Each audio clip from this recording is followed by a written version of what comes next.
midst of my suspension, I didn't stop working. I said, okay, I knew the attention was on me, the spotlight was on me. And that was a moment for me to show Nigerians who I was. That was a moment to show the world, and especially in Africa, that women can lead. That was a moment to show that, look, against all the noise that didn't define who I was as a person, I had some good in me, and I was a leader, and that I was not going to allow my constituents to suffer.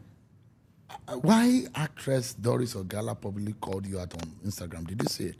Claiming she has documented evidence, including voice recordings, account numbers, and money transfers, details as part of her proof against you. How do you respond to her statement? Number one, I don't know Doris Ogala. You don't know her? I don't know Doris Ogala. So that means you've not seen the call out on Instagram. I saw that, but I don't know her in person. But and I'm asking her, please.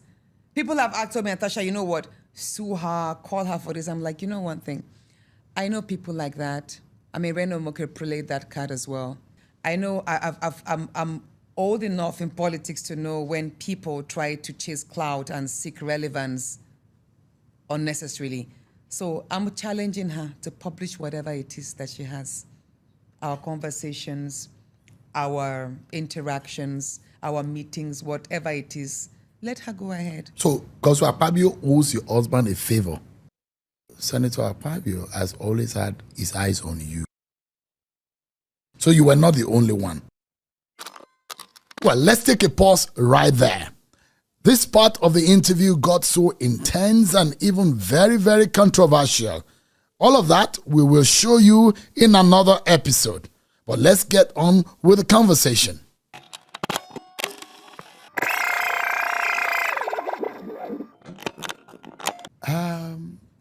Your governorship ambition, is it still intact? Which governorship ambition? 2027. Did I ever Natasha mention for that? governor. Sheung Kimberley, would you stop putting me on the spot? I'm not going to respond to that. I know what you're doing. You're up your silly tricks again. But I mean, you know I have my ears to the ground. Well, I don't know where they tap from, but for now, I haven't even decided whether I'm going to contest for the Senate 2027. You may be the very first female governor of Kogi State. You see that possibility happening? Sheung, I live for the moment. I am not even promised tomorrow.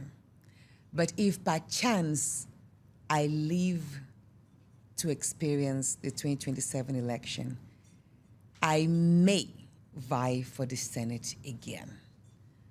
That is what I am currently in conversation with my political party. And it is not yet certain because I first have to get the buy-in of my husband and my family. But if by chance he says, go ahead, contest, then I will take that step. As for the governorship, 2027, I do not know, and I would not like to speak on that. Why are you making it look like you've wanted to be governor before? So wanted to be governor wouldn't be straight to you. That's one thing that you have the ambition, except if you've killed it. Sheung, why am I even in politics in the first place? It's just to make impact. And I've been in Senate for the past 2 years. And trust me, it hasn't been it hasn't been rosy. It hasn't been easy. I haven't had a month without me watching my back or sleeping with one eye open. I haven't had 1 month rest. So I'm also having conversations with my family that, you know one thing, is it worth it? On the other hand, my husband tells me, yes, it is, because with the office, there's a lot of network I can leverage on. Because if you look at it, the number of activities I've carried out, people have questioned, is this all from the constituency? Is this constituency projects, all of that? So I'd have come to a realization that whether I'm in the Senate or not, whether I have political power or not, I can smartly tap into my network, or by extension, my husband's network, and still carry out projects for my people. But So I mean, yeah, I mean, I'll come to that in just a bit. I'm But trying to avoid that your question because I no go answer them. So Natasha for governor 2027 is not the focus right now. If you say senatorial election is your focus, are you thinking of the possibility that you might be up against Yahaya Bello, the former governor, in the senatorial election in Kogi State in 2027? Are you ready for that kind? Sure. Like I said, I live for the moment. I have not even made up my mind whether I'm going to contest the senatorial elections in 2027, not to talk of the governorship as you want me to respond to. But there are strong indications that the former governor, Yahaya Bello, would be on the ballot on the Senate for the senatorial elections come 2027. If by any chance I make up my mind after due consultation with my family, my constituents, my political party, and I am on the ballot for the senatorial election, and ex-governor Yahaya Bello is also on the ballot, then I will say, bring it on. You're not scared of him? Scared of who? Yahaya Bello. No. That's your nightmare, political nightmare. It's not my nightmare. Rather, I'm his nightmare. Really? I'm not. You could be up against Yahaya Bello. It's tough like that politically. He was a sitting governor. He wielded all the powers at his disposal against me. And yet, I defeated him. As a matter of fact, I won all the 5 local governments. I just refused to challenge the results of Okene local government, which was heavily laced with rigged ballots. I don't like to be boastful, but I say I have my people at heart, and the people do have me at heart. And there's been a lot of questions that, what if PDP hasn't sorted its internal crisis? Will it be a platform of choice? I would say this. If by any chance I decide to contest and PDP hasn't resolved its crisis, I need just a month to choose a platform of choice, and I bet you my people will move with me. You are that strong? By the grace of God, I am connected to my people. Let me, this is one area that I'm actually very interested in. Where do you get all the resources you use for constituency projects? I mean, is this coming from the National Assembly? Yes, National Assembly and the federal government. All the constituency projects. The house you built for the uncle to your children? No. Those are different. No. Those are your birthday. The maternity center okay. was built with funds pulled together under what I would say crowdfunding from my husband's friend when I was celebrating my 45th birthday last year. So that's not constituency project. Also, the 6 houses that I built for my aides were from personal funds. But every other thing I did, the market is 2 brand new markets, the schools, the roads, the street lights, the water projects, the police stations, many others, these were all constituency projects. I actually even have many more that I put in, which unfortunately were removed from the 2025 budget out of malice. Yeah. Who removed them? You know who removed them? They removed what? 80% of the projects that I lobbied into the 2025 budgets were removed. Some of them actually are still suppressed. By who? You know who? I don't know. Did you remove it by yourself? He removed it. Who? He removed it. He removed many projects, and he suppressed some. And there's one which I will not let slide by because it was actually tendered on the national tender papers last year, December. 2 projects, which are one, the Robotic and Artificial Intelligence Center in Federal College of Education, Okene. That was actually tendered last year December last year. Till today, that's not been awarded because it's been suppressed. And then there's a mechatronic center also in the Technical College Oboroki that's actually been suppressed. But I will not let these two die. So he actually took time and went round everywhere he found my constituency projects identified by local government. He suppressed them. The ones that scaled through are the ones that I kind of smartly coded. So there's a code I devised for some of them so you won't know that they are for Kogi Central. Those are the ones that scaled through, and those are the ones. But the allegations that Senator Akpabio removed your project, who told you he was the one? How did you know that he was the one who removed it? Is it fair to say such a thing? I know what you're doing, Uncle Shane. But did he remove it truly? I said someone removed my projects. Who is the someone? Let me not talk. These are projects for the people of... yes, and it's really unfortunate that someone will extend his vendetta to the people simply because he has issues with me. Do you know that this person actually commissioned one of his aides to call on the president to stop the 5 mini LNG projects in the Akpoti local government after the groundbreaking ceremony? But I thank God the president didn't listen. So these projects are on the way. What prompted these people that you were building houses for? Was there something behind it? Was there a story behind it? Okay, let's say this. Growing up, I've always been inspired by Oprah Winfrey. Oprah Winfrey's giveaway. She was one of the mentors that inspired me. You know, you don't really have to have a physical mentor. You could be someone dead, alive, someone whose life story inspires you. So I've always been inspired by her actions of giving away houses, cars, and all of that. So it's a pledge I made to myself that when I become a woman of worth and value, and if I have, I will try to extend the goodwill to people around me.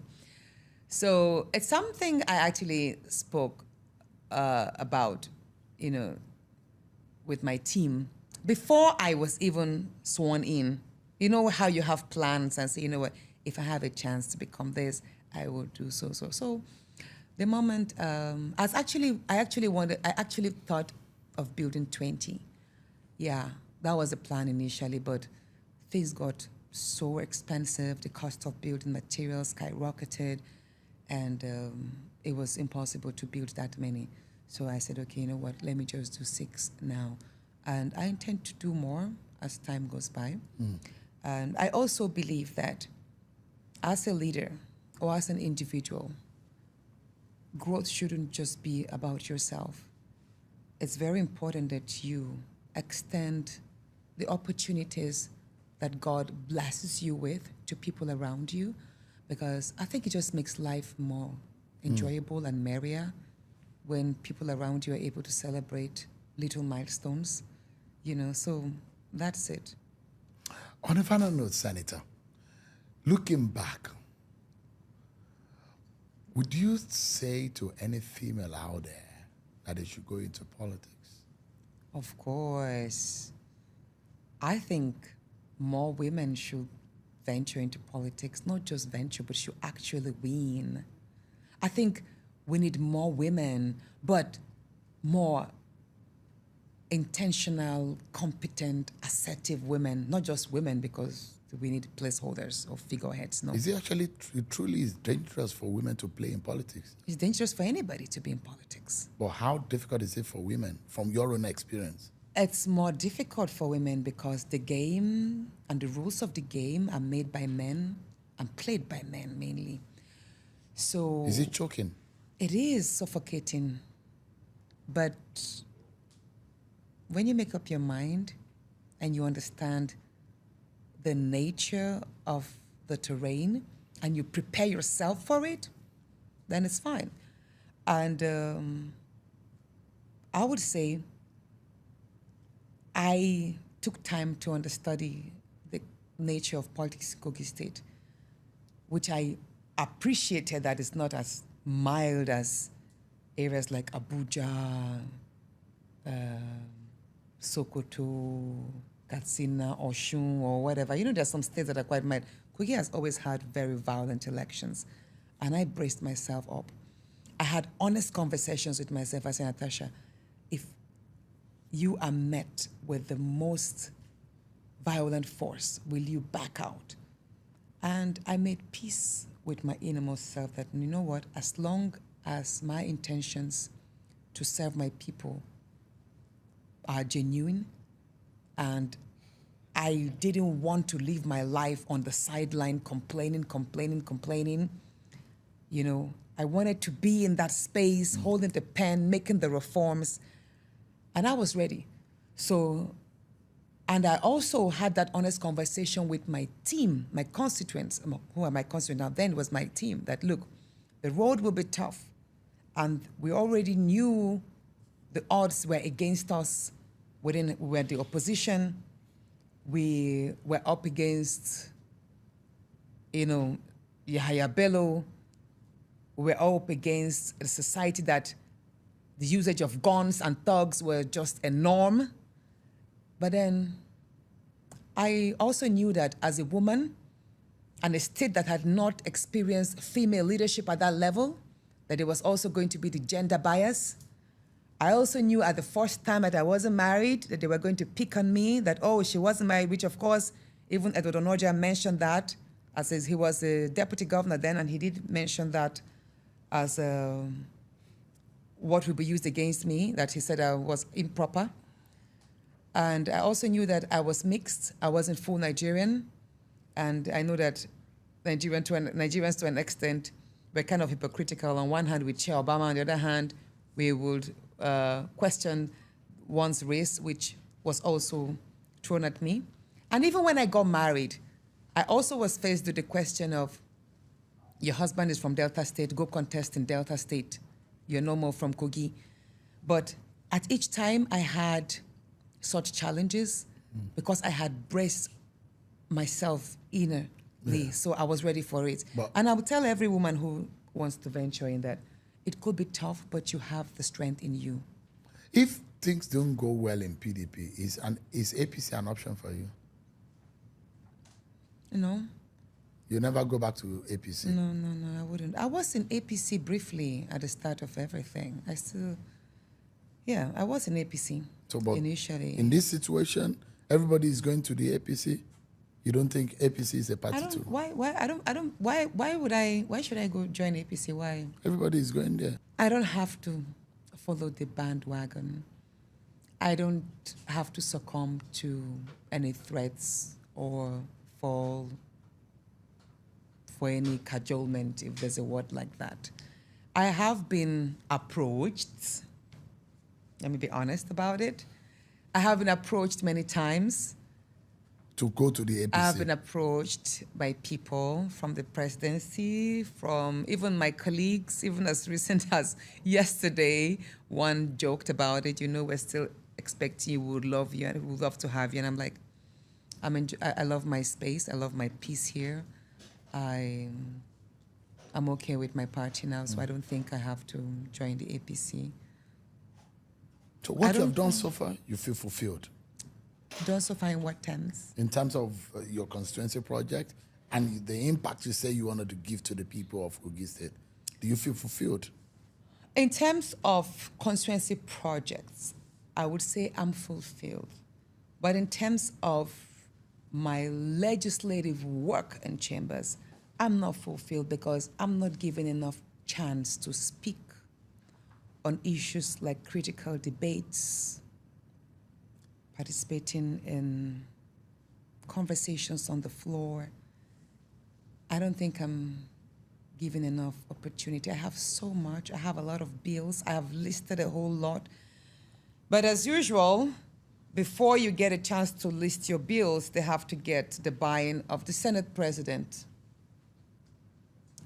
And surprisingly, he gave a nod to the autism bill, which I sponsored 3 weeks ago. I actually listed 3, but he approved just 1. I still have 2. One which will benefit the software developers in Nigeria. That's very critical.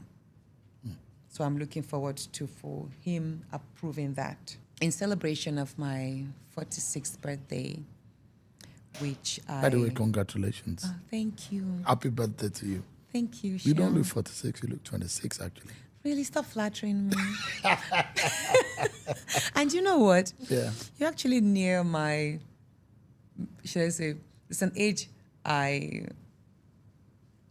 say I'm forever, and that's 27. So even when I cross 27, I say, you know what, I'm forever 27. And for many of those who don't know me, or who want to know me behind the scene, like, just envisage a typical 27-year-old, whether it comes like the playfulness and the quirkiness and the everything, the joyfulness. I'm just a typical 27. In short, I have to, every time, prop myself up when I'm attending a formal function. I don't misbehave. Just, you're a senator. You have to. Happy 27th birthday. Thank you. So in celebrating my 46th birthday, I decided to make it a theme of gratitude. And that was why I gave out 6 houses to my legislative aides. And then I built the maternity center. But there's something I also did, which is I reached out to my alma mater, Federal Government Girls College, Idoani, Ondo State, where I graduated in 1997. I was the head girl then as well. So I visited my school a day before my birthday, and I facilitated some projects there, which is a 2,000 capacity amphitheater, a 500 capacity multipurpose hall, 10 staff quarters, water projects, street lights, and all that. And I want to make it known that that's not from Kogi Central Constituency projects. No, it's not. It's personal. No, it's not personal. It's projects I found, I hustled, and I found in certain ministries. You instigated it. I instigated that. You know how usually some ministries have these envelopes whereby you could facilitate certain projects. So you ensure that happened? Yes, I ensured that. So we did the groundbreaking ceremony on the 8th of December. And by God's grace, within a year, we should have these projects commissioned fully for the use of the students and the school. Good. Yeah. Idoani students will be very happy. Oh, they were so happy. Even the old students reached out to me, a number of them. Many people were surprised that I actually attended the federal government because, you know, we have this bond pre-unitati kind of thing. Do you speak Yoruba? No. A little. I understand, basically. How strong is your Ebira? Good. Better than Yoruba. You're Ukrainian? Also good. You speak? Yes. Oh, really? More Russian, actually. Oh, more Russian. Yeah. Oh, that's good. Yeah. Do you have a Ukrainian name? Natasha. Oh, that is it? Yes. That's more like English. But it's actually... I thought you'd be Rostova or Katerina or something. No, that's Russian. Natasha is typical Russian Ukrainian name. It's a Slovak name. Oh, yeah. Interesting. Thank you. It's a pleasure talking to you. Same here. I appreciate the timing. Thank you Yeah, indeed. Thank you. And citizens, greetings, Merry Christmas to you and your family. Yeah, Merry Thank Christmas you so much. too. I appreciate it. Thank you, Cheryl. That is our conversation with Senator Natasha Akpoti Oduagan. Perhaps you didn't see it coming. You have a bumper episode. Thank you so much, everyone, for watching. Don't forget, you can subscribe, share, and follow. I'll see you next time. Bye for now. Thank you for joining us on this edition of Mike On Podcast with Shayon Okimbaloi. Mike On Podcast for the independent mind.